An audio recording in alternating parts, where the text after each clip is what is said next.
کیا ہم گھر میں بلی پال سکتے ہیں یا اس کا بزنس کر سکتے ہیں؟ تو دیکھیے بلی پالنا جائز ہے، کوئی حرج نہیں انشاءاللہ۔ بلی کا بزنس کرنا حرام ہے۔ اللہ کے رسول صلی اللہ علیہ وسلم نے بلیوں کی تجارت سے منع کیا ہے۔ بلی سے مراد بلی اور بلی سے ریلیٹڈ تمام چیزیں یاد رکھیے، اس کی منع ہے، تجارتیں ان کی منع ہے، تو لہٰذا آپ بلی کو پال سکتے ہیں، کوئی مسئلہ نہیں ہے۔ نبی اکرم صلی اللہ علیہ وسلم کے زمانے میں بلیاں آتی، آپ کے وضو کے پانی میں چاٹ کر جاتی، آپ نے اس پانی سے وضو بھی کیا ادھر، تو کوئی مسئلہ نہیں، اس کے چاٹنے سے، پانی میں منہ ڈالنے سے پانی ناپاک نہیں ہوتا ہے، ٹھیک ہے، تو اس میں کوئی حرج نہیں ہے، پال سکتے ہیں۔ ابو ہریرہ رضی اللہ عنہ بلیوں سے بڑی محبت کرتے، اتنی محبت کرتے کہ بلیاں آپ کے پاس ہوتی، اسی سے ان کا نام ابو ہریرہ رکھا، گویا یہ کوئی مسئلہ نہیں، اس کو بالکل پال سکتے، اس کا بزنس کرنا جائز نہیں۔ اور اپنے آپ کو چینج کرنے کے لیے تھرڈ پوائنٹ بہت امپورٹنٹ ہے، یاد رکھیے، اس لیے کہ اگر کوئی آدمی فیتھ فل بھی ہو، بلیور بھی ہو، اور اس کے بعد دوسرا نقطہ جو اللہ سے دعا بھی کرتا ہو لیکن عمل نہ کرتا ہو، اس کو جو چیز کی دعا کر رہا ہے اس پہ چلتا نہ ہو، تو پھر کہاں سے حاصل ہوگی؟ جیسا مثال کے طور پر مسلمان ہونے کا دعویٰ بھی کر رہا ہوں اور اس طرح میں اللہ سے دعا بھی کروں، اللہ مجھے نمازی بنا دے، اذان ہوتی لیکن چل کر بھی نہیں جاتا ہوں، لیکن اے اللہ مجھے نمازی بنا دے، اے اللہ مجھے نمازی بنا دے، ہوگا کیا؟ مجھے حلال روزی کمانا ہے، میں جانتا ہوں حلال حرام کیا ہے، اس کے باوجود خالی دعا کرو اے اللہ مجھے حرام سے بچا دے، اور حرام سامنے اور کھا رہا، اے اللہ مجھے حرام سے، نہیں ہوتا ہے۔ آپ کو بھی ولنگلی آگے بڑھنا پڑتا ہے، اور دنیا نے اس بات کو دیکھا، جن لوگوں نے جس کام کے لیے محنت کی، اللہ رب العزت کی سنت اور طریقہ اللہ اس میں اس کو کامیابی دیتا ہے۔ برے لوگ برائی میں محنت کر کے دیکھیے، نئی نئی برائیاں ایجاد کرے، اچھے لوگ اچھائی میں دیکھیے آگے بڑھ کر اچھائیوں سے ایک اچھائیاں ہو کر، ہے نہیں؟ جھوٹے لوگ دیکھیے آج کتنے جھوٹ ہو گئے کہ آپ کے جیب کا پیسہ کب نکال کے لے جاتے ہیں آپ کو سمجھ میں نہیں آتا، جھوٹے اور دھوکے بازی کے ذریعے، ہے نا؟ آپ کو ایک کال آتی ہے، ہمیں بینک سے کال کر رہا ہوں 50,000 آپ کے ٹرانزیکٹ ہو رہا ہے، نہیں، جھوٹ، دغا بازی، دھوکے بازی، فتنے فساد بھی اپنے چرم جس کو بولتے ہیں اپنے ہائٹس پر جا رہے ہیں، تو اچھائیاں بھی جا رہی ہیں۔ تو یہ ہم نے دیکھا، یہ اللہ کا سنت اور طریقہ ہے کہ جو آدمی جس چیز کے لیے کوشش کرتا ہے رب العزت اس کو اس میں کامیاب کرتا ہے۔ برے لوگ برائی میں آگے بڑھ رہے ہیں، اس میں کامیابی پا رہے ہیں، حالانکہ وہ دنیا کے اعتبار سے ان کی کامیابی نہیں، آخرت میں نقصان ہے، اور اچھے لوگ اچھائی کے اندر آگے بڑھ رہے ہیں، اچھائی میں کامیاب ہو رہے ہیں، وہ دنیا میں بھی فائدہ دیں گے، آخرت میں فائدہ دیں گے، یاد رکھیے۔ تو کوشش اور کاوش کرنا سب سے امپورٹنٹ چیز ہے، جس کو کہیں ہارڈ ورک کرنا پڑتا ہے اپنے آپ کو چینج کرنے، اور ہاں ہم اپنے آپ کو چینج کر سکتے ہیں بٹ تھرو ہارڈ ورک، محنت کرنا پڑتی ہے، اس کے لیے یاد رکھیے، ٹھیک ہے؟ اب کچھ لوگوں نے ایسا سمجھ لیا تھا پہلے کہ اپنے آپ کو بدلنا ناممکن ہے، ارے بھائی اب 50 سال کی عمر ہو گئی، اب 20 سال کی عمر سے سگریٹ پی رہے ہم، اب کہاں سے بدلاؤ آئے گا؟ ارے بھائی ابھی تو 60 سال عمر ہو گئی، 10 سال کی عمر سے اپن گالیاں دے رہے، اب تھوڑی اپن تبدیل کر سکتے ہیں۔ ارے بھائی میری پوری جوانی جو ہے اس غلط کام میں، اس نشے میں، زنا میں، افیئرز کرنے میں، دھوکہ دینے میں، جھوٹ بولنے میں، پیسے چرانے میں، چوری چکاری کے اندر، لوگوں کو تکلیف دینے میں، کمپلینس کرنے میں، غیبت کرنے میں، مخبریاں کرنے میں، لوگوں کو ستانے میں، اور راتوں کو جاگنے میں، دن کو سونے میں، حرام کمانے میں، حلال کو چھوڑنے میں گزر گئی، اب کہاں سے چینج ممکن ہے؟ یہ سوچ سب سے گھٹیا سوچ ہے، پہلے اس کو بدلنا پڑے گا۔ یہ سوچ نے جو نقصان پہنچایا نا، کسی کو نہیں ہوتا، شیطان نے آپ کو برائی دی اور یہ بتا دیا اب تم اس کو چینج نہیں کر سکتے، کبھی کامیاب ہو گیا واپس کو تو آپ کے پیچھے روز لگ رہا ہی نہیں ہے، اس نے آپ کو کامیاب کر کے آپ کو فل ٹائم لگا دیا، خود ہی اپنے ویشیس سرکل سے، مطلب منحوس دائروں میں ڈال دیا اس کے، خود آپ اسی میں پڑے، آپ خود ہی بول رہے اب میں نہیں نماز پڑھ سکتا، اب 50 سال زندگی کی نماز نہیں ہوئی، اب کیا جانے کا وقت آ گیا، اب کیا نماز ہوئی، اب کیا میں جھوٹ چھوڑوں گا، اب کیا میں نہیں، آپ چینج کر سکتے اپنے آپ کو، یاد رکھیے، اس لیے کہ اللہ تعالیٰ جو شخص جس چیز کی محنت کرتا ہے اس میں کامیاب کرتا ہے، یاد رکھیے۔ تو یاد رکھیے یہ بات بالکل عام ہے، یاد دیکھی گئی، ایک آدمی تھا جاہل تھا، عزم کیا میں کچھ کروں گا، تعلیم یافتہ ہو گیا۔ ایک آدمی تھا جھوٹا تھا، عزم کیا، تبدیلی کیا اور سچا بن گیا۔ کئی واقعات آپ کے اطراف میں موجود ہیں، پھر آپ یہ کیسے بول سکتے ہیں کہ ہم تبدیل نہیں کر سکتے اپنے آپ کو، یاد رکھیے۔ کئی گنڈا تھا، ڈاکو تھا، چور تھا، موالی تھا، توبہ کر لیا۔ آپ خود بولتے نا یہ شرابی تھا ہمارے محلے میں، آج تو اتنا شریف ہو گیا کہ ہر آدمی چاہتا ہے اسے گھر رشتہ بھیجے اپنا، اس کی بچیوں کو، اس کی بہنوں کو، اتنا شریف بولتے نا۔ تو اس کا مطلب یہ کہ چینج پاسبل ہے، آدمی اگر سوچے اور کوشش کرے تو اللہ تعالیٰ کامیابی ہر آدمی کو کوشش پہ دیتا ہے، تو ہمیں کوشش کرنا ہے سب سے بڑے۔ تو ہم تو اس پہ بیٹھ گئے کہ برے اخلاق میرا پارٹ ہے، برائی میرا کیریکٹر بن چکی ہے، میں اس کو چھوڑ نہیں سکتا ہوں، نو آئی کی ناٹ چینج، میں نے سوچ لیا۔ ایسا نہیں ہے اللہ کے پاس، ہم نے دیکھا کتنے برے لوگوں نے چینج کیا۔ دوسری چیز آپ دیکھیے، یہ ایک دم جس کو کہیں گے پریکٹیکل چیزیں یاد رکھیے کہ ہم جنگلی جانوروں کو، حیوانات کو تک بدل سکتے ہیں۔ آپ نے کتا لا لیا، کتے کو لا کے اتنا کیریکٹرفل بنا دیا آپ نے کہ وہ آپ کی حفاظت میں لگ گیا، وہ کہاں کھانا ہے اس کو پتا ہے, کون سا کھانا نہیں کھانا ہے اس کو پتا ہے. آپ کے بچوں کے کھانے کو کبھی نہیں کھائیں گا, لیکن دوسرا کھانا جو اس کے سامنے ڈالا جائے گا اور جو اس کے ڈبے میں ہوگا اس کی ریکارڈ وہ کھاتا ہے. آپ کھلا بھی اس کے سامنے کوئی گوشت وغیرہ چھوڑ دے تو اسے منہ نہیں ڈالتا ہے, وہ جانتا ہے کہ یہ میرا نہیں ہے. لیکن جب اس کے لیے جو چیز ڈالی جاتی ہے اس کو پتا ہوتی ہے یہ میری ہے. کیونکہ جانور بھی سیکھتے ہیں, کتے بلیوں کو ہم نے سیکھتے ہوئے دیکھا. ایک گھر میں جو دو بچے ہیں دونوں کے پیٹ کی چوائس الگ الگ ہے. ایک بڑا چوہا پالنا چاہتا ہے, ایک بلی پالنا چاہتا ہے. ہم نے دیکھا دونوں جانوروں کو ایسا ٹرین کیا گیا کہ بلی اور چوہا ساتھ رہ رہے ہیں, کھاتے نہیں ایک دوسرے کو, کھیلتے ہیں ایک دوسرے کے ساتھ. یہ بالکل آپ نے دیکھا نہیں دیکھا. بلی اور کتوں کو آپ دیکھیے گھر میں لوگ پالتے ہیں اور دونوں ساتھ رہے, حالانکہ دونوں عام اعتبار سے جنگلی ماحول میں دشمن کھا جاتے ہیں ایک دوسرے کو. مطلب کتا جو ہے بلی کو کھا جاتا ہے. اب بلی کتے کو کب کھاتی ہے؟ تو شیر بھی تو بلی کی قسم ہے, چیتا بھی تو بلی کی قسم ہے, وہ بھی کتوں کو آ کے شہروں میں کھا جاتے ہیں, ہے نا. بہت ساری جنگلی بلیاں بڑی بڑی بھی ہوتی جنگل میں جو ہوتی, جو ہمارے پاس انڈیا میں تو ہوتی قسم کی ٹائیگر, لائن ایسے پائے جاتے ہیں, لیپرڈ, لیکن پیوما اور اس کی کئی اور قسمیں ہوتی. لیکن ایسا پالتے ہیں لوگ ان کو کہ دونوں ساتھ رہ رہے. ہم نے تو شیر چیتوں کو, شیر اور شیر ببر جس کو بولتے ہیں, ان کو ساتھ رہتے ہوئے دیکھا, ٹائیگر اینڈ لائن. تو پتا چلا اینیملز کو آپ ٹرین کر سکتے ہیں تو ہیومن بینگ کیوں نہیں ٹرین ہو سکتے ہیں. ڈالفنس کو دیکھیے لوگوں نے کیسے کیسے ٹرین کر دیا, کیا کیا کارنامے انجام دے رہی ہے, لوگوں کی کھوئی ہوئی چیزیں لا کے دے رہی ہے, اس کو سکھا کے چھوڑا جا رہا ہے. کچھ ساحلی علاقوں میں ایسے ڈالفنس کو سکھا کر چھوڑا گیا کہ اگر لوگ سوئمنگ کو جاتے کوئی چیز گرتی تو چیزیں لا کے ساحل پہ لوگوں کو دے دیتے.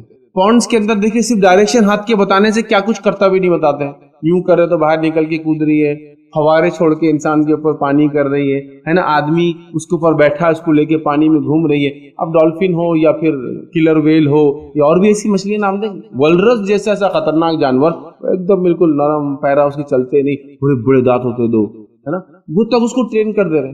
ہپوپوٹامس آپ کو پتا ہے وہ جو گینڈا بولتے ہیں, پانی کا گینڈا ایک ہوتا جو زمین پہ چلتا ہے, ٹھیک, اس کو رائنو کہتے ہیں. لیکن یہ جو پانی میں رہتا ہے ہپوپوٹامس, اس کے تعلق سے جو بات ہے, اس کی جو اسٹڈی ہو یہ بتاتی ہے یہ دنیا کا سب سے زیادہ خوخار جانور ہے. حالانکہ ویج ہے, یہ صرف سبزیاں کھاتا ہے, لیکن سب سے خوخار, مطلب اتنے لوگوں کو مارتا ہے, لوگ امید نہیں کرتے اور مار دیتا پیچھے سے, اتنا ڈینجر. اس کو تک ٹرین کرتے ہیں. ہم نے خود دیکھا, چھوٹے سے سرکس میں گئے, اتنا بڑا ہپو کہ جب وہ منہ کھولتا ہے نا تو 4 فٹ کا منہ کھولتا ہے, اور اس میں ایک جا کر آدمی بیچ میں اس کے پورے دانتوں کے بیچ میں ایسا دانتوں کو پکڑ کے بیٹھتا ہے. سمجھ رہے, لوگوں نے تو جانوروں کو ٹرین کر دی یار, ان کی شخصیتیں بدل گئی. انسان کیسے اپنے آپ کو نہیں بدل سکتا؟ یہ ہماری سوچ ہے غلط, یہ سوچ کو بدلیں. اسی طرح ہم دیکھتے, یاد رکھیے, تمام مذاہب کے اندر ہر انسان کو یہ اپیل کی گئی کہ وہ اچھا بنے. اور ہم سے پہلے جو الہامی مذہب تھے جنہوں نے اپنے آپ کو تبدیل کر دیا, یہود اور نصارہ, ان میں بھی یہ بات تھی. اس کا مطلب انسان اپنے آپ کو تبدیل کر سکتا ہے, تبھی تو یہ احکام دیے جا رہے ہیں. ہم کو اپنے آپ کو بدلنا ہے. یاد رکھیے یہ بڑی اہم چیز ہے. کون اپنے آپ کو بدل سکتا ہے؟ نبی اکرم صلی اللہ علیہ وسلم فرماتے کہتے ہیں علم سیکھنے سے حاصل ہوتا ہے. جو میرا بھی تیسرا پوائنٹ چل رہا نا, کوشش کرنا پڑے گا, محنت مشقت کرنا پڑے گا. ہم کیا کریں, اے اللہ مجھے علم دے دے, اے اللہ مجھے علم دے دے, اس سے علم نہیں آتا. آگے بڑھنا پڑے گا, کتابیں پڑھنا پڑے گا, مکتب مدرسہ اسکول جانا پڑے گا, ٹیچر کو اپوائنٹ کرنا پڑے گا, یا آن لائن ٹیچنگ کرنا پڑے گا. آپ فرما رہے علم سیکھنے سے حاصل ہوتا ہے. پھر فرماتے ہیں نفس کو صبر پر آمادہ کرنے سے صبر اور تحمل حاصل ہوتا ہے. نفس کو صبر پر آمادہ کرنا پڑتا ہے. اپنی نفس کو, اپنے آپ کو صبر پر آمادہ سمجھتے ہیں, اپنے آپ کو فورس کرنا پڑے گا کہ مجھے رہنا ہے, آمدگی کا اظہار کرنا پڑے گا. تو آپ سے فرما رہے صبر اور تحمل حاصل ہو جاتا ہے. جو خیر اور بھلائی کی تلاش میں رہے گا اسے خیر عطا کیا جائے گا, اور جو برائی سے بچنے کے عزم رکھے گا اسے برائی سے محفوظ کیا جائے گا. حدیث میں واضح کوشش کتنی ضروری. علم حاصل کرنے سے حاصل ہوں گا, صبر تحمل کرنے سے حاصل ہوں گا. پھر آپ فرما رہے ہو کیا, جو خیر کی بھلائی تلاش کریں گا اللہ اس کو خیر عطا فرمائیں گا, اور جو برائی سے بچنے کا ارادہ کریں گا اللہ اس کو برائی سے بچائیں گا. اندر سے کچھ کرنا پڑے گا, چینج لانا پڑے گا, اپنے آپ کو چینج کرنے کے لیے موٹیویٹ کرنا پڑے گا, اپنے آپ کو آگے بڑھانا پڑے گا. یہ بار بار کہنا پڑے گا یس آئی کین ڈو اٹ, ہاں میں کر سکتا ہوں. ہمارے اندر تبدیلی بالکل ممکن ہے. زندگی کسی مرحلے میں کسی بری عادت, کسی بری لت, کسی بری چیز سے, کھانے کی, پینے کی, دیکھنے کی, استعمال کی, سب سے ہم بچ سکتے ہیں انشاءاللہ. چاہے وہ زبان سے ہوتی ہو, آنکھ سے ہوتی ہو, کان سے ہوتی ہو, ناک سے ہوتی ہو, ہاتھ سے ہوتی, پیر, سب سے بچ سکتے ہیں. عزم اور ارادہ کرنا ہے. تو جو لوگ یہ بیٹھے ہیں نا, ایسا نہیں ہوتا بھائی اپنے سے, آپ وہ چھوڑ دے. جانور بھی سیکھ رہے ہیں, ہاں, کتے بلیوں کو سکھایا جا رہا ہے. پھر آپ کیسے نہیں سیکھ سکتے اور ہم کیسے نہیں سیکھ سکتے؟ یاد رکھیے اس کو سمجھنے کی ضرورت ہے, یاد رکھیے اس پر عمل کرنے کی ضرورت. تو تیسرا پوائنٹ تھوڑا لمبا تھا میرا, کہ ہم کو محنت کرنا ہو, اور محنت کر کے انسانیت میں اچھی. میں نے ایک ویڈیو دیکھا تھا, وہ شخص لیٹن امریکہ سے تھا, ساؤتھ امریکہ, اور 50 سال کی عمر میں جو کہ اس نے نشہ, ڈرگز اور بری برائی میں زندگیاں گزاری تھی, زنا, نشہ وغیرہ وغیرہ, نان مسلم ہے, ظاہر سی بات ہے, زندگی گزار دی تھی. عزم کر لیا کہ اب میں کچھ کروں گا. اور پھر بتانے لگے وہ لوگ کہ اب 53 سال اس کی عمر ہے، اور 53 سال اس کی اگر ایج دیکھیں گے اور اس کی باڈی دیکھیں گے تو آپ تعجب کریں گے. اس نے اتنا اپنے آپ کو گٹھا لیا، اتنا مضبوط کر لیا کہ آج بہت سارے لوگ اس کی ایکسرسائز دیکھ کر موٹیویٹ ہو رہے دنیا کی، کیونکہ اس نے عزم کر لیا اب چینج لانے کا. اور ایک عام انسان جو ڈرگ ایڈکٹ تھا آج اس نے صحت اچھی بنا لی. اس کا مطلب یہ کہ اس کی باڈی کو اس نے فٹ اینڈ فائن کر لیا اور اتنا مسکولر بنا لیا کہ لوگ دیکھ کے تعجب کرے کہ داڑھی وغیرہ سفید لیکن باڈی اتنی مسکولر کی کوئی جوان کی بھی نہیں ہوتی. عزم کرنے والوں نے کیا نہیں کیا، بغیر ہاتھ پیر کے لوگوں نے عزم کیا اور دنیا میں کامیاب ہو گئے. ہوئے نہیں ہوئے. کئی واقعات آپ کے موجود. ایک لڑکی جو ٹرین کے نیچے آ گئی تھی اور اس کا ایک پیر کٹ گیا تھا، اس کے باوجود بھی اس نے جو پہاڑ چڑھ لی. آپ ان کی ریس دیکھ لے، ان کے گیمز دیکھ لے، ان کے فٹ بالز دیکھ لے، ان کی جس کو ریلے ریس دیکھ لے، جو لوگوں کو ہاتھ اور پیر نہیں ہوتے لیکن دیکھیے کیسے بھاگتے ہیں. ارے بھائی اب تو اندھے لوگ کرکٹ کھیل رہے ہیں بھائی. ان کی آپ کبھی میچ دیکھیے نا ان کا کہ تعجب نہیں ہوتا، دکھتا نہیں ہے. ان کے بال کے اندر چھرے ہوتے ہیں، وہ بال پھینکا جاتا آواز سے سن کے شاٹ مارتے، پھر آواز سے اندازہ لگاتے کتنی دور ہے. اس کی آواز اور پھینکنے کی اس سے اتنے میں رن لے رہے بھاگ بھاگ کر کے یہاں سے بھاگنا. کیسے کرتے ہوں گے اندھے لوگ؟ یہ ہوتا ہے محنت اور مشقت کا نتیجہ. آپ نے یہ چیز کامن دیکھی ہوں گی نا، ایک اندھا آدمی مارکیٹ میں دکان پہ غلے پہ بیٹھ کے حساب و کتاب کر رہا ہے. دیکھا نہیں دیکھا؟ میں نے دیکھا ہوں. خالی آپ نوٹ دیجیے اور پیسے دیجیے ایسا لیتا ہے. 5 روپے 10 روپے 2 روپے، ہر قسم کے سکے کو پہچانتا جو مارکیٹ میں چل رہا ہے. صرف ہاتھ لگا لگا. نوٹوں کے سائزز، ہاں اتنے کی نوٹ ہے بول دیں گے. نئے پرانے انڈین نوٹ میں ڈفرنس کر لیں گا کہ ہاں یہ 10 کی پرانی ہے 10 کی نہیں. کیسے کرتا ہے؟ یہ محنت اور مشقت کا نتیجہ ہوتا ہے. اور اس سے بڑھ کر میں نے ایسے نابینا لوگوں کو دیکھا جو آپ کو کپڑا ماپ کے دیتے ہیں دکان پہ کپڑا. اور ایک اونر کو میں نے ایسا دیکھا دکان کے، اس کا جب کپڑا ہے جائے نابینا ہے اور کیسے ماپتا ہے معلوم؟ خالی کپڑا اس کے سامنے جب رکھتا ہے اس کا نوکر لا کے یوں لیتا ہے، ایسا یوں کرتا ہے. یہ انگلی سے 1.25 میٹر دیا کیا، ہاف سیٹ 1.25 میٹر. وہ اسٹرپ کو پڑے گا ایسا ہاتھ رکھ ریمنڈس کا دکھ رہا، اسٹرپ پہ لکھا ہوا ہوتا ہے اس کے کپڑے کے سائڈ میں مردوں کے منہ اٹھا ہوتا ہے. اچھا یہ دیا کیا، کون سا والا نکالا؟ ان کو یہ دینا تھا نا. سنا دکھتا ہے اور بول رہا ہے یہ دینا تھا. مطلب اس کو اپنے انوینٹری اور اسٹاک کا بھی نالج ہے پورا، کیا ہے اس کے پاس. یہ دینا تھا نا ان کو، یہ کون ہے فلاں. ہاتھ ملائیے ہاتھ ملائیے. جب اسے آپ ہاتھ ملائیں گے نا، ہاتھ ملا کے خالی ہاں کچھ بولیے، بولتے بولیں گے اچھا ایسا آپ آئے گے چلیے ماشاء اللہ ہو دے. صرف آواز بولی بولی بولی بولتا، ہاتھ پکڑ کے بولی نام کیا ہے، آپ منہ کھولتے ہی فوراً پہچان. اور میں نے اس صاحب کو ایک بار آزمایا بھی. میں ایک بار ملا جب میں چھوٹا تھا، میرے بھائی کے دوست تھے. اور ایک بار میں ملا جب میں 10 سے 12 سال بعد ان سے ملا، تو خالی مجھے بول رہے ہاتھ ملائیے اور کچھ بولیے. میں ہاتھ نہیں ملا رہا، بول رہا نہیں. بولے پہچانو کون ہے؟ بولے یار ایسا کیسا میں ساسوں سے پہچان لوں ان کے. ہاتھ ملا کے جب میں نے بات کیا، ارے فیض تم کیا؟ تو دیکھیے نابینا، اندھے ہیں، لنگڑے لولے ہیں، دنیا میں کمالات دکھا رہے ہیں، بھاگ رہے ہیں، کود رہے ہیں. یہ ہوتا ہے جستجو اور محنت کرتی جائے. جب میں سوچا میں نہیں کر سکتا تو آپ کچھ نہیں کر سکتے. انٹرنیٹ پہ ایسے ویڈیوز میں نے دیکھے، ایسے ویڈیوز آپ تعجب کریں گے. 500 550 600 پاؤنڈ وزن عزم کر رہے ہیں ایک سال کے اندر. یہ سینے کی جلد ہے نا یہاں تک پیٹ تک آ رہی ہے. مطلب اتنا چھاٹ لیا اپنے آپ کو، اسکن چھوٹی نہیں ہوئی کیونکہ ٹو مچ چھوٹے ہو گئے نا سائز، کتنی کاٹ کے نکالنا تھا اسے لٹک کری. جب عزم کر لیتا ہے نا انسان سب کچھ کرتا ہے. جو برائی میں عزم کرتا ہے برائی میں کامیاب ہو جاتا ہے، جو خیر نیکی میں عزم کرتا ہے نیکی میں کامیاب ہوتا ہے. میرا بولنے کا مقصد تھا بھائی کوشش کرو، یس اٹ از پاسبل، ہر چیز ممکن ہے، بس ارادہ کرو اس کو کرنا. بہت امپورٹنٹ آسپیکٹ ہے، یاد رکھیں. چلیے 3rd پوائنٹ ہمارا. 4th پوائنٹ یاد رکھیں. ایک ہوتی ہے قولی سنت، اس کو بولتے حکمی سنت، جس میں آپ صلی اللہ علیہ وسلم ایسا کرو، ایسا کیا کرو، یہ مت کرو، اس کو بولتے قول یا جس کو بولتے حکمی سنت. ایک ہوتا ہے آپ کا فعلی سنت، مطلب وہ سنت جو آپ نے عمل کیا اور ہم لوگوں نے دیکھا اچھا آپ صلی اللہ علیہ وسلم نے یہ کیا. اور سنت کی تیسری قسم ہے کہ آپ صلی اللہ علیہ وسلم نے کسی اور کو کرتے ہوئے دیکھا، خود تو کبھی نہیں کیا لیکن کسی اور کو کرتے ہوئے دیکھا اور آپ اس پہ خاموشی اختیار کر دیں، کچھ نہیں بولا.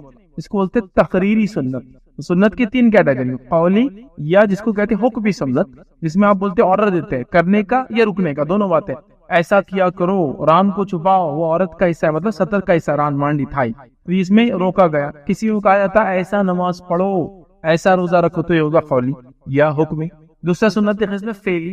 فعل مطلب جو آپ کو کرتے ہوئے صحابہ نے دیکھا، مطلب اللہ کے رسول نے کہیں بولا نہیں ایسا کرو، لیکن صحابہ نے دیکھا اب رات میں اٹھ کے ایسا عمل کرتے تھے، رات میں اٹھا آنکھوں کو ملا اور سورہ آل عمران کی آیتیں پڑھی وغیرہ، تو یہ ہو گیا فعلی.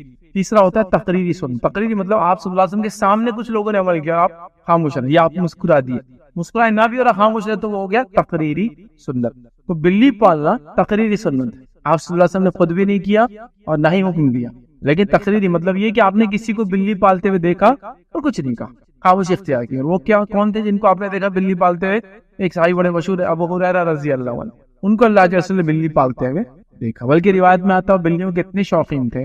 ہریرہ کہتے ہیں بلی کو، بلی کے بچے کو خاص طور سے کہتے ہیں ہریرہ عربی زبان کے اندر۔ ہریرہ ابو ہریرہ ان کا نام نہیں تھا، یہ ان کا اصل نام عبد الشمس تھا، بعد میں آپ نے بدل کے سامنے عبد الرحمن رکھا، لیکن بلیوں سے ان کی محبت دیکھی اور کتنی محبت کرتے تھے۔ روایت میں آتا ہے کہ اللہ کے رسول کی مجلس میں آپ آتے تو بغل کے آستین میں بلی رکھ کے لاتے، چھوٹا بچہ رکھ کے لاتے تاکہ وہ سوتے رہے اندر، اس آستین کے اندر بلی کا بچہ لے کر آپ مجلس میں آتے تھے۔ تو اللہ کے رسول نے جب ان کا یہ عمل دیکھا بلیوں کے ساتھ تو کہا ابو ہریرہ، مطلب بلی کے باپ، مطلب ابو ہوتے بچے کے نام سے بولتے ہیں، جیسے کوئی انسان ہے اس کا بچہ رحمان ہے، معاف کر عبد الرحمان ہے تو بچے کا باپ کو بولتے ابو عبد الرحمان، عبداللہ ہے تو ابو عبداللہ، ہے نا، یہ ایسا ہوتا ہے۔ تو ابو ہریرہ ان کا نام نہیں تھا، عبد الرحمان ان کا نام تھا، اور ان کا اصل نام دور جاوید میں عبد الشمس تھا، ٹھیک ہے، اور ہم اسی نام سے پہچانتے ہیں۔ سب سے زیادہ حدیث انہوں نے روایت کی ابو ہریرہ، دیکھی، تو یہ ہوا تقریری سنت کہ آپ نے کسی کو بلی پالتے ہوئے دیکھا اور آپ نے کچھ نہیں کہا بلکہ ایک نام دے دیا ان کو ابو ہریرہ، اس محبت کو دیکھ کے جو بلیوں سے ان کو تھی۔ تو اس سے پتہ چلا یہ عملی سنت نہیں ہے اور یہ حکمی سنت نہیں ہے، یہ تقریری ہے۔ آپ کوئی سوال کرے کیا بلی پالنے کا ثواب ہے؟ تو نہیں، کیونکہ ویسی سنت نہیں ہے تو اس کا وہ ثواب نہیں جس میں اللہ کے رسول نے یہ کرو یہ مت کرو ایسا کرو، اس کا نہیں آتا۔ لیکن ایک جانور ہے، جب اس کو آپ پالیں ظاہر سے اللہ اجر دیں گے، اس کو آپ کھلاتے پلاتے، لیکن ایٹ دا سیم ٹائم اس بات کا بھی خوف ہونا چاہیے کہ جو جانور کو آپ پالتے ہیں آپ اس کی حفاظت کی ذمہ داری لیتے ہیں، پھر مالک پہ پوری ذمہ داری کی اس کو کھلائے پلائے اور جو اس کی ضرورتیں پورا کریں۔ اب عورت بلی تو پال لیتے ہیں، اس کو بچے ہوتے ہیں سڑک پہ پھینک دیتے ہیں، اس کے بچوں کو پالنا بھی آپ کی ذمہ داری۔ بلی تو پال لیتے شوق سے، بلی کی چوہے کو ختم کریں گی، بلی کی وجہ سے روڈنٹس گھر کے اندر سانپ بچھو گھوس نہیں آئیں گے، فائدے تو پورے لیتے ہیں اس کے۔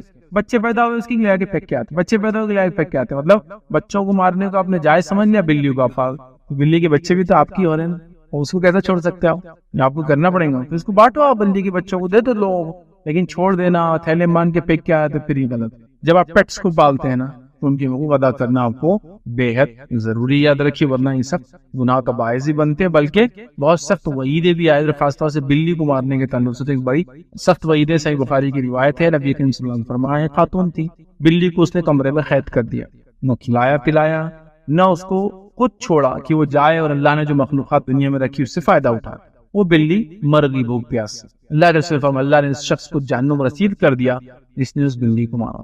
ایک بلی کی موت کی وجہ سے ایک عورت جہنم میں گئی، ان کے پھر حق ہیں، اگر پالتے ہیں تو حق ادا کیجیے، یہ نہیں کہ آپ نے پالا گھر میں چوہے ختم بلی کو لے کے پھینک دیا۔ اب وہ جو گھر میں پلتی بلی نا وہ باہر نہیں رہ سکتی، جیتی بہت مشکل ہوتا ہے اس کو، کسی گھر میں گھستی ہے گاڑی وہاں کی مر جاتی چونکہ اس کو عادت نہیں تھی باہر کی۔ پھر پالو، پھر ٹیک کیئر کرو پورا، وہ آپ کی بہت بڑی ذمہ داری ہے۔ سب سے مشہور اور معروف جو سورہ فاتحہ کا نام ہے وہ فاتحہ ہے۔ اسے فاتحہ اس لیے کہا جاتا ہے کہ اس سے قرآن کھلتا ہے، اس سے یہ سورہ شروع ہوتا ہے، یاد رکھیے۔ ویسے سورت کے کئی نام ہیں اور کئی فضائل جو ہے احادیث کے اندر آتے ہیں، اور خود قرآن نے بھی اس کے تعلق سے بیان کیا، اس کے فضائل کو بیان کیا، یاد رکھیے۔ تو یہ سورت اپنے آپ میں بڑی اہمیت کی حامل ہے، نہ صرف حدیث میں اس کی فضیلت آتی ہے بلکہ نبی اکرم صلی اللہ علیہ وسلم کی حدیث کے علاوہ قرآن کے اندر بھی اللہ رب العزت نے اپنی اس ایک سورت کی فضیلت کو بیان کیا ہے۔ تو اس کا سب سے مشہور اور معروف نام جو ہے وہ فاتحہ ہے۔ فاتحہ کا معنی ہوتا ہے کھولنا، اسی سے لفظ افتتاح یا فتح آتا ہے، مطلب لوگوں کو داخلے کا موقع ملا، شروعات ہوئی، یا پھر افتتاح کسی چیز کی اوپننگ کو عام زبان میں کہا جاتا ہے۔ تو چونکہ قرآن اس سے شروع ہوتا ہے اسی لیے اس کو فاتحۃ الکتاب بھی کہتے ہیں، قرآن کو شروع کرنے والی سورت، یا قرآن کو کھولتے ہی سب سے پہلی جس سورت پہ انسان کی نظر پڑتی ہے وہ سورت الفاتحہ ہے۔ تو یہ اس کا سب سے مشہور اور معروف نام ہے سورت الفاتحہ، اور میں سمجھتا ہوں اس سے بہت ساری چیزیں لوگ فاتحہ کے تعلق سے جو ہے بہت ساری چیزیں ہم دیکھتے ہیں سماج میں ہوتی ہیں۔ بہرحال انشاءاللہ موقع ملا تو آگے اس کے تعلق سے رکھیں۔ تو سورت الفاتحہ کا سب سے مشہور اور معروف نام خود فاتحہ ہے، اس لیے کہ قرآن اس سے شروع ہوتا ہے۔ اسی طرح اس کا دوسرا مشہور اور معروف نام ہے وہ ہے ام الکتاب، کتاب کی ماں، کتاب کی اصل۔ ویسے کہتے کسی چیز کی اصل کو، اسی لیے ماں کو بھی کہا جاتا ہے عربی زبان میں، اس لیے کہ وہ اصل ہوتی ہے، اسی سے آگے کی نسلیں چلتی ہیں، اولادیں ہوتی ہیں۔ تو ام الکتاب مطلب یہ کتاب کی ماں، کتاب کی اصل، قرآن کی ماں، قرآن کی اصل، یہاں کتاب سے مراد قرآن، یاد رکھ۔ تو اسے قرآن کا اصل کہا گیا، قرآن کی ماں کہا گیا، مطلب اس سورت کی اہمیت کتنی زیادہ ہے کہ گویا یہ ایک جڑ جیسا کام کرتی ہے، جیسا کہ ایک جڑ ہوتی ہے اسی سے جھاڑ آتا ہے، ٹھیک ہے، تو اس طرح سے یہ ام الکتاب، مطلب یہ کتاب کی جڑ کہا جا رہا ہے اس سورت۔ اسی طرح سورۃ الفاتحہ کا ایک مشہور اور معروف نام ہے ام القرآن، قرآن کی ماں، قرآن کی جڑ، مطلب اندازہ لگائیے یہ سورت کتنی زیادہ اہمیت کی حامل ہے کہ اس کو قرآن کی جڑ کہا گیا، قرآن کی ماں کہا گیا۔ اس سے میں سمجھتا ہوں اس کی ہمیں پتہ چلتی ہے، اور نبی اکرم صلی اللہ علیہ وسلم نے جو جامع ترمذی کی روایت ہے اس میں فرمایا، کہا کہ یہی ام الکتاب ہے سورۃ الفاتحہ، یہی ام القرآن ہے سورۃ الفاتحہ، اور یہ قرآن عظیم ہے سورۃ الفاتحہ۔ تو اس حدیث کے اندر تین نام آ رہے، ایک ام الکتاب اور ایک ام القرآن، کتاب کی ماں، کتاب کی جڑ، اور کتاب بھی یاد رکھیے قرآن کا ایک نام ہے۔ دوسرا کہا جا رہا ہے حدیث کے اندر کہ ام القرآن، قرآن کی ماں، مطلب قرآن ہم سمجھتے ہیں اس کی اہمیت کیا، تو قرآن کی اصل کہا جا رہا ہے سورہ فاتحہ، مطلب قرآن کی جڑ کہا جا رہا ہے، قرآن کی اصل کہا جا رہا ہے سورۃ الفاتحہ کو، اور میں سمجھتا ہوں یہی اس کی فضیلت، اس کی اہمیت جاننے کے لیے کافی ہے کہ اس کو قرآن کی اصل کہا جا رہا ہے۔ اسی طرح چوتھا اس کا مشہور و معروف نام ہے، وہ ہے قرآن عظیم، قرآن عظیم، یاد رکھیے قرآن عظیم مطلب بڑا قرآن۔ تو سورۃ الفاتحہ جو کہ ایک سورت ہے قرآن کی اور مختصر سی سورت ہے، 7 آیتوں پر مبنی ہے، اسے قرآن عظیم کہا جا رہا ہے۔ قرآن عظیم دیکھیے آپ، قرآن عظیم مطلب بڑا قرآن، گریٹر قرآن کہا جا رہا ہے۔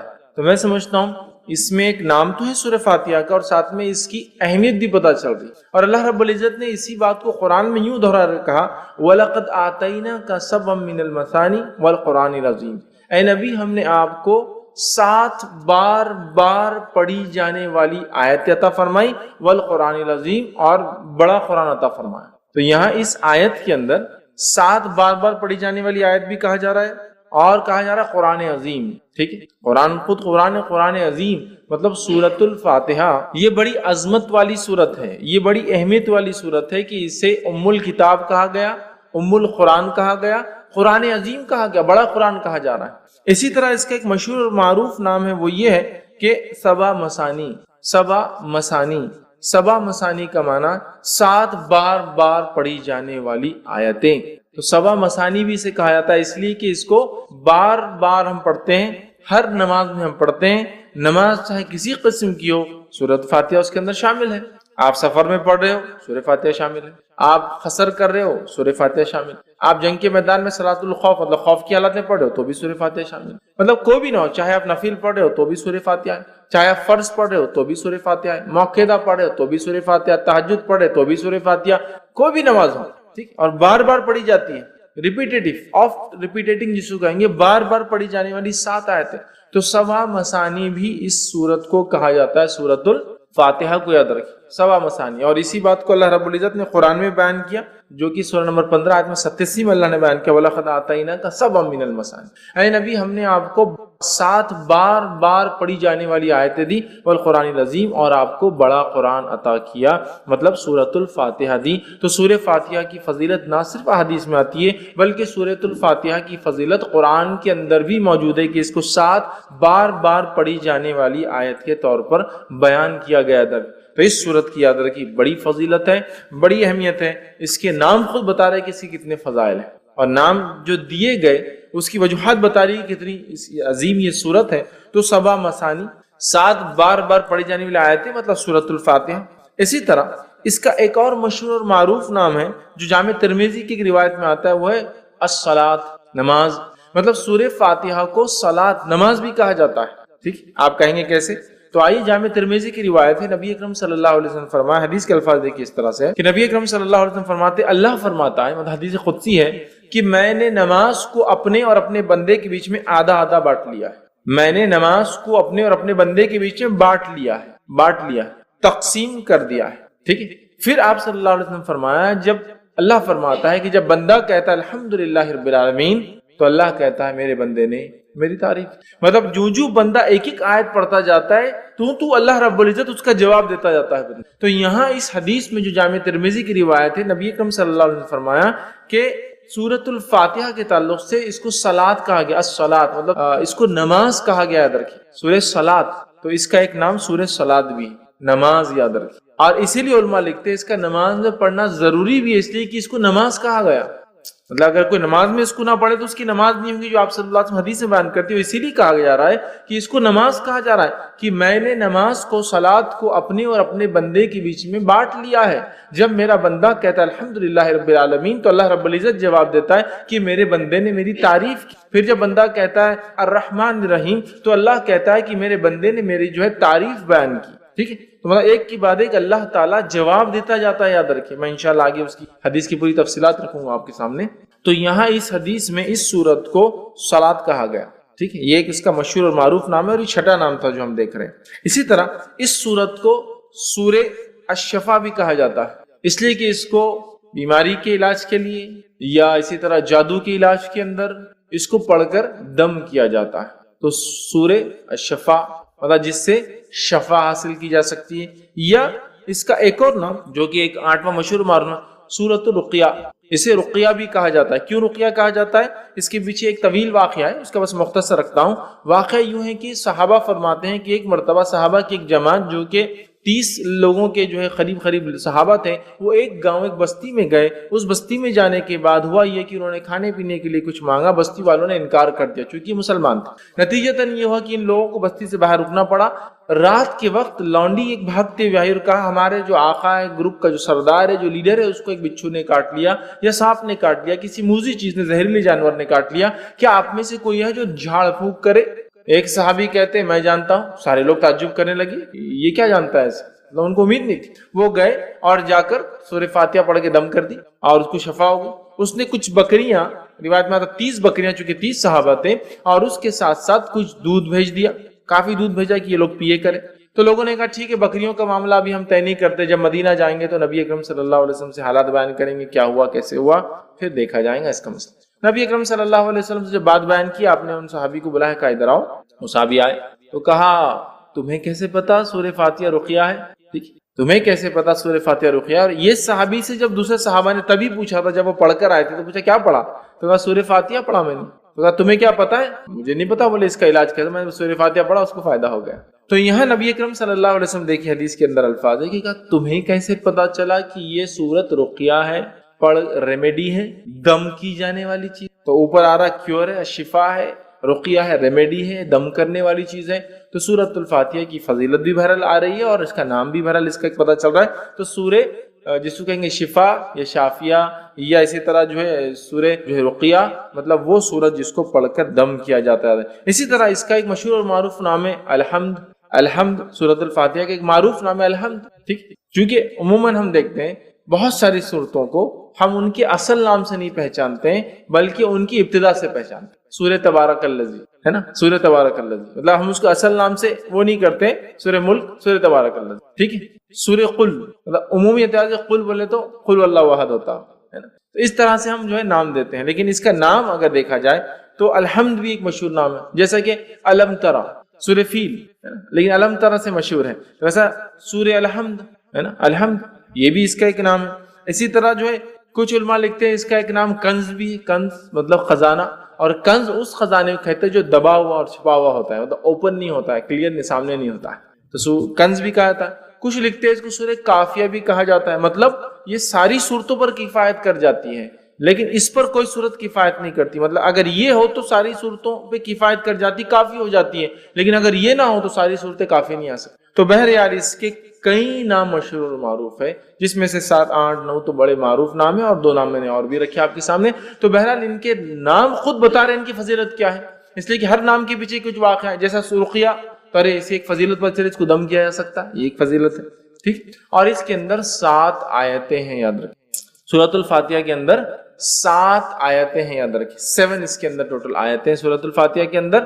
ٹھیک ہے، اور بسم اللہ سے یہ سورت جو ہے شروع ہوتی ہے، یاد رکھیں. ٹھیک ہے، اب اس میں اختلاف ہے کہ بسم اللہ کسی سورت کا حصہ ہوتا ہے یا نہیں ہوتا، یاد رکھیں. ٹھیک ہے، بسم اللہ کسی سورت کا حصہ ہوتا ہے یا نہیں ہوتا ہے، اس میں اختلاف ہے. سوا اس کے کہ جو ایک بار جو ہے جو سلیمان علیہ السلام کا واقعہ آتا ہے، جس میں سلیمان علیہ السلام نے جب خط لکھا تو تب لکھا انہ من سلیمان انہ بسم اللہ الرحمن الرحیم، کہ سلیمان کی طرف سے، اور سلیمان علیہ السلام نے شروع کیا خط اللہ کے نام سے جو بڑا مہربان نہایت رحم کرنے والا ہے. اس کو چھوڑ کر یہ تو آیت کا حصہ ہے، اس کو چھوڑ کر یاد رکھیے بسم اللہ کے تعلق سے اختلاف ہے کہ آیت ہے یا نہیں ہے، اور بسم اللہ یہ ایک واحد ایسی آیت ہے یا ایسا حصہ ہے قرآن کا جس کو نہ ماننے پر کوئی انسان کافر نہیں ہوتا، سورہ کی ابتدا میں، بیچ میں نہیں۔ جب بیچ میں آ جائیں گا تو پھر تو ماننا لازم ہوا، جو ایک ہی جگہ آتا ہے، ٹھیک ہے۔ بسم اللہ الرحمن الرحیم 114 مرتبہ قرآن میں آتا ہے، 113 مرتبہ سوروں کے اوپر لگتا ہے اور ایک سورت کے اوپر نہیں لگتا ہے، ٹھیک ہے۔ اب بسم اللہ کو کیوں آیت مانا نہیں جاتا، کیوں مانا جاتا ہے، اس پہ ایک لمبی بحث ہے، بس میں مختصر ہی سمجھا دوں کہ اس میں خود صحابہ میں اور صحابہ کے بعد علماء کے اندر یہ اختلاف باقی رہا، تابعین تبع تابعین میں، کہ اکثر کا یہ ماننا تھا کہ بسم اللہ الرحمن الرحیم صرف سوروں کے ڈفرینسیشن کے لیے لگایا جاتا ہے، فرق کرنے کے لیے کہ دوسرا سورہ چالو ہو رہا ہے، بس اس وجہ سے اس میں اختلاف ہے کہ آیت ہے یا فرق کرنے کے لیے لگایا جاتا ہے۔ اور سورہ انفال اور سورہ توبہ کو بہت سارے صحابہ ایک ہی صورت مانتے تھے، جس کی وجہ سے سورہ توبہ کے اوپر بسم اللہ نہیں آتا ہے، کیونکہ پورا واقعہ جنگ سے متعلق ہے، مال غنیمت سے متعلق ہے، جنگ میں کیا کرنا ہے، یہ ساری چیزیں تفصیلات ڈسکس ہو رہی ہے، سمجھ رہا تو لہٰذا سورہ انفال اور سورہ توبہ کی تھیم ایک ہی ہے، تو بہت سارے صحابہ اس کو ایک ہی صورت مانتے تھے، سورہ انفال سے شروع کر کے سورہ توبہ کے آخر تک ایک ہی صورت مانتے تھے، اس وجہ سے بیچ میں بسم اللہ نہیں لگاتے تھے، سمجھا۔ تو باقی بھی ان کا کہنا تھا کہ یہ فرق کرنے کے لیے لگایا جاتا ہے، لیکن ایسی کچھ روایتیں ملتی جیسے کہ حدیث کے اندر آتا ہے، نبی اکرم صلی اللہ علیہ وسلم فرمایا، صحیح مسلم کی روایت آپ نے فرمایا، مجھ پر ابھی ایک سورت نازل ہوئی، صحابہ بیٹھے تھے، صحابہ نے کہا کون سی سورت؟ تو آپ صلی اللہ علیہ وسلم فرمایا بسم اللہ الرحمن الرحیم، اور آپ نے اس کے بعد سورت کو تلاوت کی، انا اعطیناک الکوثر، یہ سورۃ الکوثر تلاوت کی، تو یہاں پڑھا بسم اللہ الرحمن الرحیم انا اعطیناک الکوثر، سمجھ رہے ہیں؟ تو یہاں بسم اللہ آپ نے لگا دیا، تو کچھ علماء لکھتے ہیں بسم اللہ حصہ ہے اور ہر سورت سے پہلے پڑھنا چاہیے، کچھ نے کہا نہیں ہے، لیکن سورہ فاتحہ کے اندر جمہور کا یہ قول ہے، جمہور علماء کا یہ قول ہے کہ یہ جو ہے اس کا حصہ ہے سورہ فاتحہ کے حد تک، چونکہ اگر بسم اللہ کو نہ پڑھا جائے تو پھر 6 آیتیں بچتی ہیں، سمجھے؟ تو ان کا قول یہ ہے، لیکن اس کو جہر میں نہیں پڑھا جائے گا، سر میں پڑھا جائے گا، آیت کا حصہ تو ہے لیکن اس کو جہر میں نہیں پڑھا جائے گا، سر میں۔ کیوں جہر میں نہیں پڑھا جائے گا اور سر میں پڑھا جائے گا؟ تو اس تعلق سے یہ دیکھا گیا کہ بہت سارے صحابہ اس کو جہر میں نہیں پڑھتے تھے، اور خلفائے راشدین بھی چاروں بھی اس کو جہر میں نہیں پڑھتے تھے، لہٰذا اکثریت نے نہیں پڑھا، لیکن کچھ قیرتوں کے اندر بسم اللہ بھی پڑھا جاتا، جیسا مدینے کے اندر پڑھا جاتا تھا، مکے میں نہیں پڑھا جاتا تھا۔ بہرحال اس کے بعد بہت سارے علاقوں میں پڑھا گیا، بہت سارے میں نہیں، اور آج بھی ہم دیکھتے ہیں بہت ساری جگہ آپ دیکھیں گے جب بسم اللہ کو پڑھیں گا خالی تو بسم اللہ الرحمن الرحیم الحمدللہ سے کریں گا، لیکن بہت ساری جگہ نہیں۔ بہرحال تو اس میں بھی اختلاف ہے کہ جہر میں پڑھا جائے نہ پڑھا جائے، لیکن بات ثابت ہے کہ خاموشی میں بھی اس کو پڑھا جا سکتا ہے۔ تو یہ حصہ ہے سورہ فاتحہ کا، لیکن اس کو جہر میں نہیں پڑھا جائے گا، بسم اللہ الرحمن الرحیم امام دل میں پڑھیں گا، الحمدللہ رب العالمین، اس کے بعد سے اس کو جہر میں پڑھیں گا، جہاں جہری نماز ہے اور سرجہ نماز ہے تو وہاں تو سوال ہی نہیں آتا، ٹھیک ہے۔ تو اس کے اندر 7 آیتیں ہیں، اور اس کی دلیل سورہ نمبر 15 آیت نمبر 87، جس میں اللہ رب العزت نے فرمایا وَلَقَدْ آتَيْنَاكَ سَبْعًا مِنَ الْمَثَانِي وَالْقُرْآنِ الْعَظِيمِ، اے نبی ہم نے آپ کو 7 بار پڑھی جانے والی آیتیں اور بڑا قرآن عطا فرمایا، اور اس سے مراد سورۃ الفاتحہ، چونکہ بہت ساری حدیثیں اس پہ دلیل ہے کہ سبع من المثانی وہی ہے جو سورہ فاتحہ ہے۔ آگے انشاءاللہ میں اس بات کو رکھوں گا، ٹھیک۔ تو اس میں ٹوٹل 7 آیتیں سورۃ الفاتحہ کے اندر، ٹھیک ہے، اور اس کو بار بار پڑھا جاتا ہے، 7 بار پڑھی جانے والی آیتیں، اور ہم جانتے ہیں کہ کوئی نماز اس کے بغیر مکمل نہیں ہوتی ہے، چاہے انسان کسی بھی قسم کی نماز پڑھا ہو، سفر میں ہو یا شہر میں ہو، اپنے علاقے میں ہو، چاہے وہ نماز فرض ہو، سنت ہو، نفل ہو یا کسی بھی قسم کی نماز ہو، ساری نمازوں کے اندر سورۃ الفاتحہ پڑھی جاتی ہے، یاد رکھیے اس چیز کو، ٹھیک ہے۔ تو اس کے اندر 7 آیتیں ہیں۔ اسی طرح اس کی فضیلت میں جو بات آتی وہ یہ ہے کہ مسند احمد کی روایت ہے، نبی اکرم صلی اللہ علیہ وسلم کے تعلق سے ایک واقعہ یوں آتا ہے کہ ایک صحابی فرماتے، ابو سعید معلّہ رضی اللہ عنہ فرماتے ہیں کہ میں نماز پڑھ رہا تھا، رسول اللہ صلی اللہ علیہ وسلم نے مجھے کہا کہ میرے پاس آؤ، لیکن میں نماز میں تھا، میں نے نماز کو مکمل کیا، نماز مکمل کر کے نبی اکرم صلی اللہ علیہ وسلم خدمت میں حاضر ہوا، آپ کو سلام کیا، تب نبی اکرم صلی اللہ علیہ وسلم نے پوچھا جب میں نے تمہیں پہلے آواز دی تھی تم نے جواب کیوں نہیں دیا؟ تو انہوں نے کہا اللہ کے رسول صلی اللہ علیہ وسلم میں نماز کی حالت میں تھا، نماز پڑھ رہا تھا۔ تو کہا کیا تم نے اللہ کا یہ احکام نہیں سنا کہ جب رسول اللہ صلی اللہ علیہ وسلم تمہیں اس چیز کی طرف بلائے جو تمہیں زندگی دیتی ہے، ٹھیک ہے، تو تم اس آواز کو جو ہے جواب دو، واپس آؤ۔ تو کہا اللہ کے رسول صلی اللہ علیہ وسلم میں اس کو نہیں جانتا تھا، میں انشاءاللہ اگلی بار ضرور کروں گا۔ مطلب نبی اکرم صلی اللہ علیہ وسلم اگر کوئی شخص نماز بھی پڑھ رہا ہوتا اور آپ آواز دیتے تو اس شخص کو آپ کی آواز پر آپ کے پاس حاضر ہونا یا موجود ہونا ضروری تھا، یاد رکھیے، نماز توڑ کر۔ یہ بات آ رہی ہے، کہ تم کیوں نہیں آتے؟ کہا میں نماز پڑھتا ہوں. کہا نماز پڑھتے کیا تم نے یہ نہیں سنا اللہ کا حکم؟ ٹھیک. تو کہا میں اب آئندہ اس بات کو یاد رکھوں. تو کہا میں تمہیں اس مسجد سے نکلنے سے پہلے جو ہے قرآن کی سب سے بڑی سورت سکھاؤں. اس مسجد سے نکلنے سے پہلے قرآن کی سب سے بڑی سورت. اور آپ صلی اللہ علیہ وسلم بات کرتے کرتے آگے جا رہے تھے اور صحابی کہنے لگے مجھے ڈر لگنے لگا کہ اللہ کے رسول صلی اللہ علیہ وسلم مسجد سے باہر نکل جائیں گے اور میرے کو سورت تو نہیں سکھائی سب سے بڑی. تو فوراً جب مسجد کے دروازے پر آئے کہ اب نکل جائیں گے، مطلب اس کے اینڈ پر آئے، تو کہا اللہ کے رسول صلی اللہ علیہ وسلم، آپ نے کہا مجھے آپ قرآن کی سب سے بڑی سورت سکھائیں گے. کہا آپ نے بتائیں. تب نبی اکرم صلی اللہ علیہ وسلم نے کہا الحمدللہ رب العالمین، یہ قرآن کی سب سے بڑی سورت ہے. الحمدللہ رب العالمین یہ قرآن کی سب سے بڑی سورت ہے. ٹھیک ہے. اور پھر کہا یہی جو ہے 7 مثانی ہے، 7 بار بار پڑھی جانے والی آیتی، یہی ام القرآن ہے اور یہی قرآن عظیم ہے. یہ 7 بار بار پڑھی جانے والی آیتیں، یہی بڑا قرآن ہے اور یہی قرآن کی اصل ہے، جڑ ہے، ماں ہے. سب سے بڑی سورت کا قرآن کس کو؟ سورۃ الفاتحہ کو. اس کا نمبر 1 ہونا خود اپنے آپ میں دلیل ہے کہ اس کی کتنی اہمیت ہے سورۃ الفاتحہ کی. آئیے دوسرا واقعہ لیتے ہیں. یہ جامع ترمذی کی روایت ہے. ابی بن کعب رضی اللہ عنہ جو ہے نماز پڑھ رہے تھے. نبی اکرم صلی اللہ علیہ وسلم نے آواز دی تو انہوں نے جواب نہیں دیا چونکہ نماز پڑھ رہے تھے. نبی اکرم صلی اللہ علیہ وسلم دوسری بار آواز دی تو انہوں نے جلدی نماز پڑھنا شروع، سپیڈ لی ایک دم تیزی سے، اور جلدی سے سلام پھیرا، نماز جلدی پڑھ کر اور گئے اور سلام کیا اور کہا اللہ کے رسول صلی اللہ علیہ وسلم میں نماز پڑھا. تو کہا جب میں نے تمہیں آواز دی تو تم نے مجھے جواب کیوں نہیں دیا، آئی کیوں نہیں؟ تو کہا اللہ کے رسول صلی اللہ علیہ وسلم میں نماز میں تھا. تو کہا تم نے کیا اللہ کا یہ احکام نہیں سنا کہ جب اللہ کے رسول تمہیں اس چیز کی طرف بلائے جو تمہیں زندگی دیتی ہے، یہ آیت نہیں سنی؟ تو کہا سنی. تو پھر تو کہا انشاءاللہ میں آئندہ یاد رکھوں گا اور آپ کی آواز آتے ہی میں آ جاؤں. ٹھیک.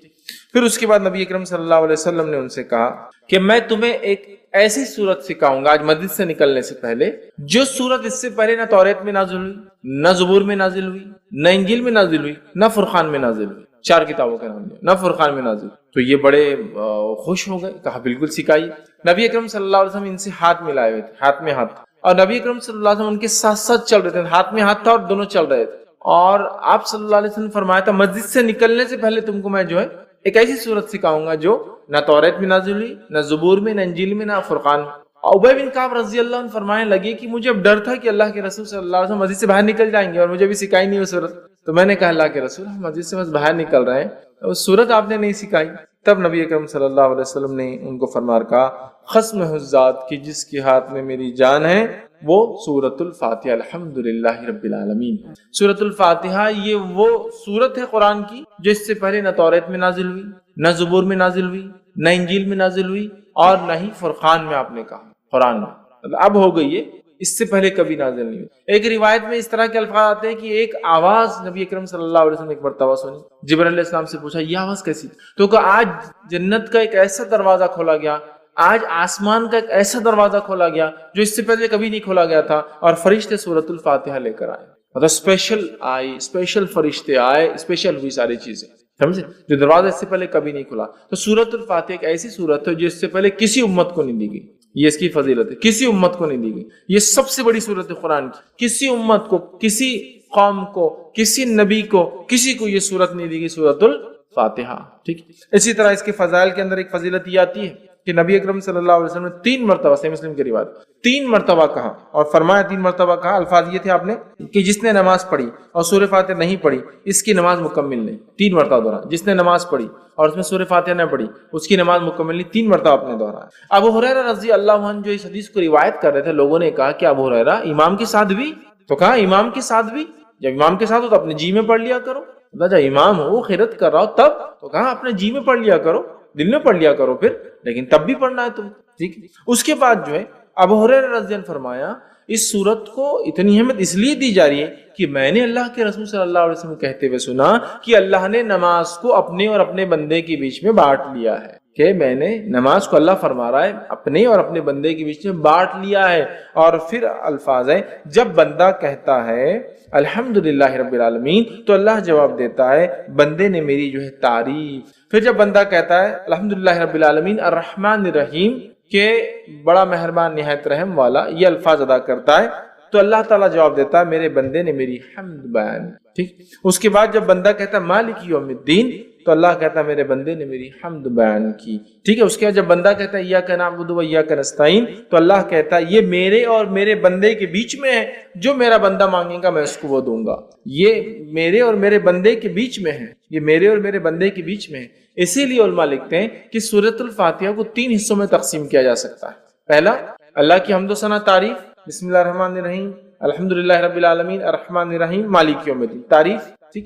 اس کے بعد یہ آیت ایاک نعبد و ایاک نستعین تو پہلی 4 آیتیں اللہ کی تعریف، 5ویں آیتیں اللہ اور بندے کے بیچ میں آدھا حدیث کے الفاظ بھی یہ میرے بندے اور میرے بیچ میں ہے اور میرے بندے نے جو مانگا میں اسے دوں. بیچ میں تو علماء لکھتے ہیں بیچ میں مطلب اس میں دونوں باتیں. اے اللہ ہم تیری ہی عبادت کرتے ہیں اور تجھی سے مدد طلب کر.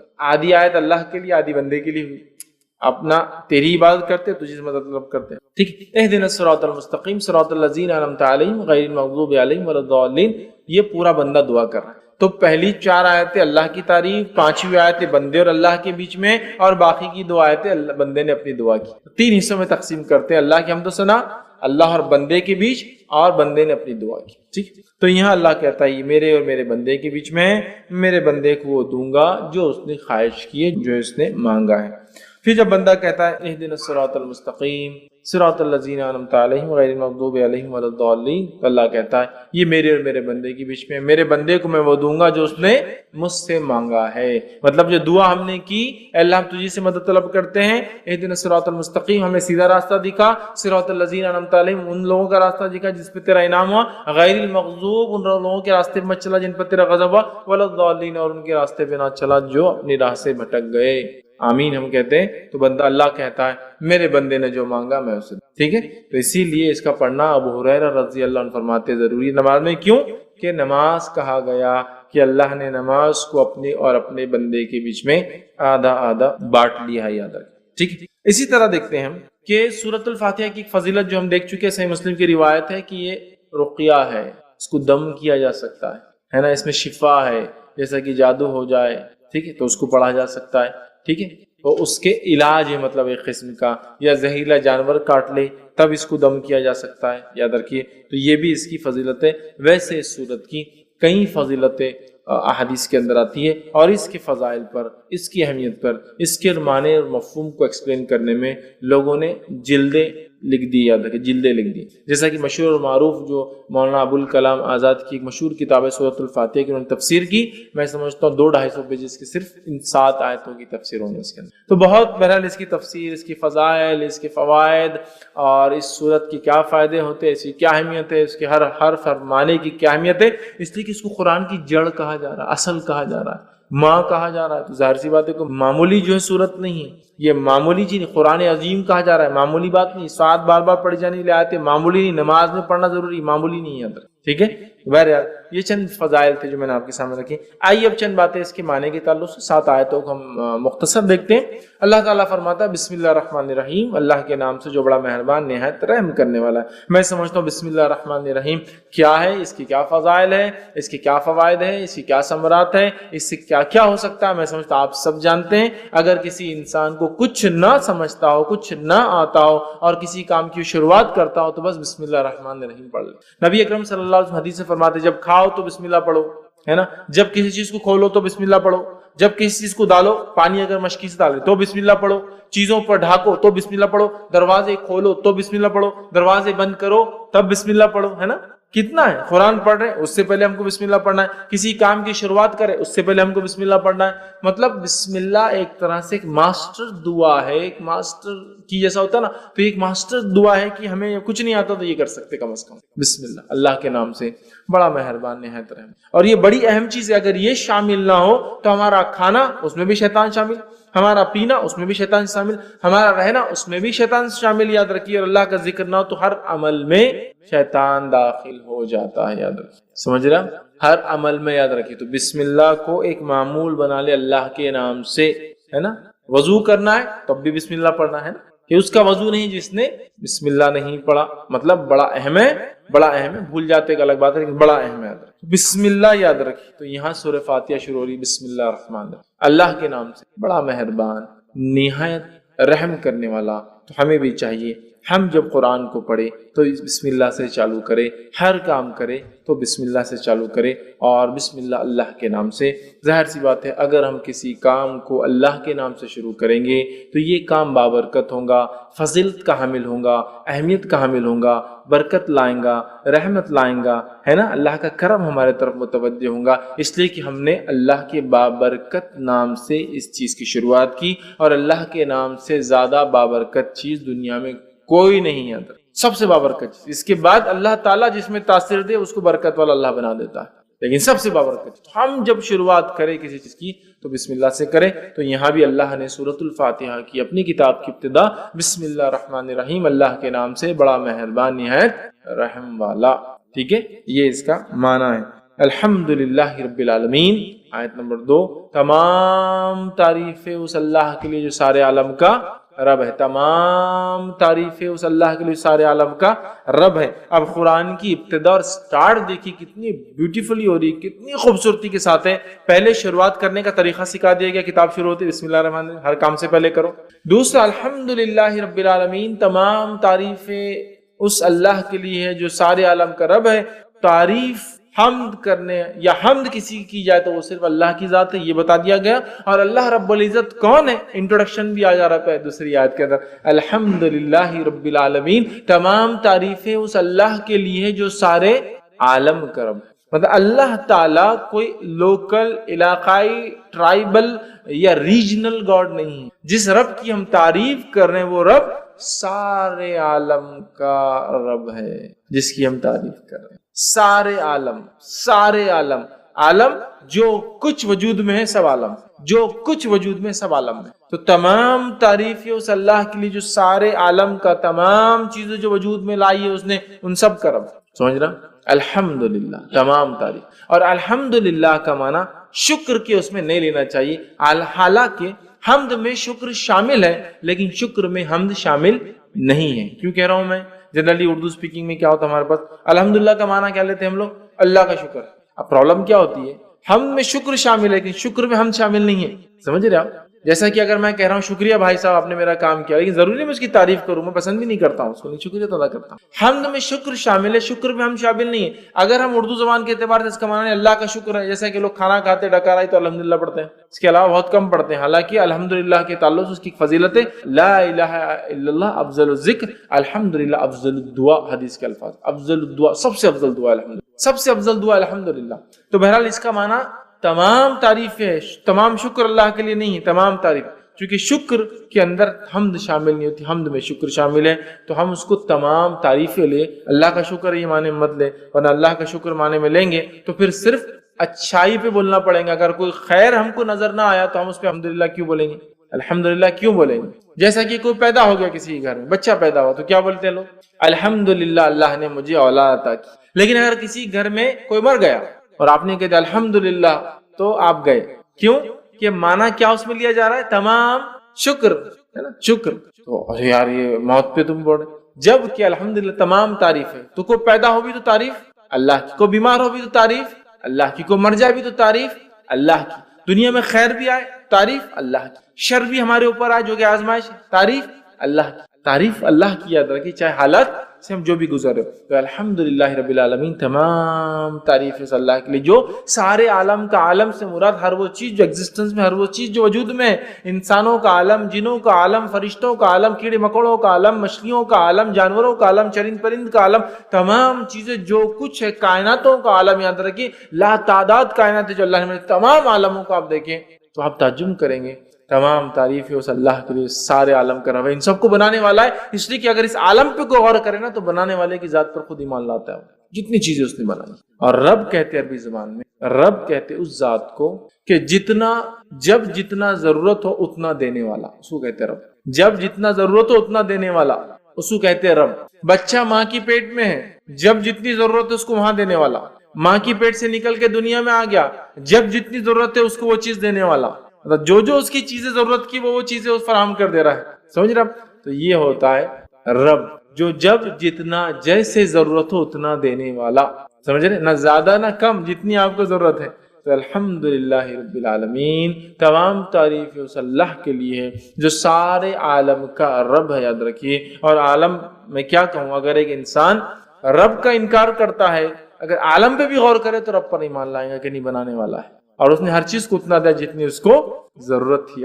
یہ بڑی بات. تو قرآن کی ابتدا ایک یونیورسل میسج کے ساتھ ہو رہی ہے کہ یہ کتاب اس رب کی طرف سے آئی جو سارے عالم کا رب ہے. یہ کوئی local God, regional God, tribal God کی بات نہیں ہو رہی. یہ ایک ایسے ڈیٹی کی، ایک ایسے پالن کرتا رچیتا کی بات ہو رہی ہے. یہ ایسے خالق کی بات ہو رہی بنانے والے کی جو سارے عالم کا بنانے والا ہے. سمجھ؟ تمام تعریف اس اللہ کے لیے جو سارے عالم کا رب ہے. اللہ سب کا رب ہے، یہ کوئی صرف مسلمانوں کا رب نہیں. یاد رکھیے یہ میسج سورہ فاتحہ شروع ہوتی ہے اللہ تعالیٰ نے کنوے کر دیا، اور سارے عالم کا کوئی علاقہ یا کوئی ایریا، کوئی ریس، کوئی قوم کا بھی نہیں. یاد رکھیے کہ یہ قوم کا ہے وہ قوم کا ہے، سارے عالم کا رب. یاد ہے جو کچھ وجود میں اللہ ان کا رب ہے. یاد ہے. ٹھیک ہے. الحمدللہ رب العالمین الرحمن الرحیم، بڑا مہربان نہایت رحم کرنے والا. یاد رکھیے. اب بڑا مہربان نہایت رحم کرنے والا، اس کا کیا معنی ہے؟ تو اس کے تعلق سے ایک مشہور روایت ہے، جامع ترمذی کی حدیث ہے، اور حدیث کے الفاظ ہیں کہ اللہ تعالیٰ فرماتا ہے کہ میں اللہ رحمان نے رحم کو پیدا کیا. رحم سمجھتے ہیں؟ یوٹرس، بچے دانی، ماں کے پیٹ میں جو حصہ ہوتا ہے جو ایک بچے کے لیے سب سے محفوظ جگہ ہوتی ہے. یاد رکھیں سب سے محفوظ جگہ رحم. تو اللہ فرماتا میں نے رحم کو پیدا کیا اور اسی سے اپنا نام رحمان رکھا. رحم سے نام رحمان رکھا. جو اس کے رشتوں کو باقی رکھیں گا تو میں بھی اپنا تعلق اس سے باقی رکھوں، اور جو اس رحم کے رشتوں کو توڑ دیں گا تو میں بھی اس سے اپنا تعلق توڑ لوں. ایک روایت میں کہ اللہ نے رحم کو پیدا کیا اور اس کو عرش کے نیچے رکھ دیا. تو رحم نے اللہ سے دعائی دی، اللہ سے فریاد کی، مانگا اے اللہ اے اللہ. تو اللہ نے بولا کیا بات ہے، کیا ہونا؟ تو کہا میرے سلسلے میں کیا معاملہ ہے، میرے سلسلے میں کیا معاملہ ہے جو میرے سے باقی رکھے، مطلب پیدا رشتوں کو باقی رکھے، اور جو توڑے کیا معاملہ ہے؟ تو اللہ نے کہا جو تیرے رشتوں کو باقی رکھے گا میں بھی اس سے رشتہ باقی، جو توڑ دیں گا میں بھی اس سے رشتہ. تو رحم خوش ہو گیا، سیٹسفائیڈ ہو گیا کہ میرا حق ادا ہو گیا. تو اللہ نے رحم پیدا کی. صلہ رحمی اسی سے صلہ جوڑنا، رحمی رحم کے رشتوں کو جوڑنا، تعلقات کو جوڑنا، رشتہ داریوں کو باقی رکھنا. ٹھیک ہے. دینی بنیاد پر رشتے توڑے جا سکتے ہیں، لیکن انسان بنا کوئی شرع عذر کے رشتے نہ توڑے جیسا آج کل ہوتا ہے. بہرحال تو اللہ نے رحم پیدا کیا، رحم سے نام لیا رحمان. اور علماء لکھتے ہیں رحمان اور رحیم ایک ہی اس کی اصل ہے، ایک ہی اصل ہے. رحیم رحم اس کی اصل ہے. یہ دونوں لفظ اسی سے آتے ہیں. رحمان اللہ کا رحم گریٹر ڈگری میں، رحیم اللہ کا رحم کرنا جس کو کہیں گے کنڈیشنل ڈگری میں. کیسے؟ اللہ بارش برساتا ہے. جب بارش برستی ہے ایک علاقے میں تو مسلم اور غیر مسلم، ایمان والا اور کافر، ماننے والا نہ ماننے والا، شکر کرنے والا نہ شکرے، سب پر برستی، سب فائدہ اٹھاتے. رحمان انکنڈیشنل رحم. اور رحیم کنڈیشنل رحم. اللہ تعالیٰ روز قیامت صرف مومنوں پر رحم کریں گا، کافروں پہ نہیں کریں گا. سمجھ رہا؟ تو رحمان گریٹر ڈگری میں رحم، کوئی اس کے لمٹ نہیں ہے. انسان کتنا ہی کفر کرے اللہ سے، اللہ معاف کرتے رہتا ہے. رحیم آخرت میں صرف اللہ تعالیٰ مومنوں پہ رحیم ہے، کافروں پر رحم نہیں کرنے والا. یہ معنی ہے اس کا. الرحمن رحیم، بڑا مہربان نہایت رحم والا. اور رحمان اللہ کا یہ ایک ذاتی نام بھی یاد رکھو. اور اللہ تعالیٰ نے اللہ کے بعد سمجھ لیجیے اللہ کے بعد جس نام کو خود کے لیے لیا ہے وہ رحمان ہی یاد رکھیے، ہے نا. الرحمن علم القرآن، قل اللہ عبید الرحمن، چاہے اسے اللہ کو چاہے رحمان کو. یہاں کا رحمان رحمان نے تو اللہ کے علاوہ کوئی نام اگر اللہ نے اپنے لیے استعمال کیا قرآن میں تو رحمان، تو بڑا اہم نام ہے. جس کو کہیں گے اگر اللہ کے نام یہ نگینے ہیں ایک تاج کے تو اللہ سب سے بڑا ہے، تو رحمان اس کے بعد والا ہے. سمجھ رہا؟ تو رحمان اس کے ذاتی نام بھی ہے، رحیم صفتی نام بھی ہے. رحمان بہت رحم کرنے والا اور بڑا مہربان، سب کے لیے نہایت رحم کرنے والا، مومنوں کے آخرت میں. تو اسی لیے کچھ علماء لکھتے ہیں رحمان دنیا کے اعتبار سے، رحیم آخرت کے اعتبار سے مومنوں کے لیے. صرف اللہ تعالیٰ کافر اور مشرک پہ رحم نہیں کرنے والا، اللہ تعالیٰ منافقوں پر، فاسق اور فاجروں پر رحم نہیں کرنے والا. یہ الگ بات ہے کہ جو کافر کفر اور شرک پہ مرے وہ تو ہمیشہ جہنم میں جلیں، کوئی رحم نہیں ہوگا. باقی لوگ جو فاسق فاجر تھے اپنے گناہوں کی سزا بھگت کر آ جائیں گے. تو رحم صرف ان پر جو ایمان کے تقاضوں کو پورا کر کے گیا تھا. سمجھ رہے ہیں؟ اور رحمان سب پر. تو اسی لیے علماء لکھتے ہیں رحمان دنیا کے اعتبار سے، رحیم آخرت کے اعتبار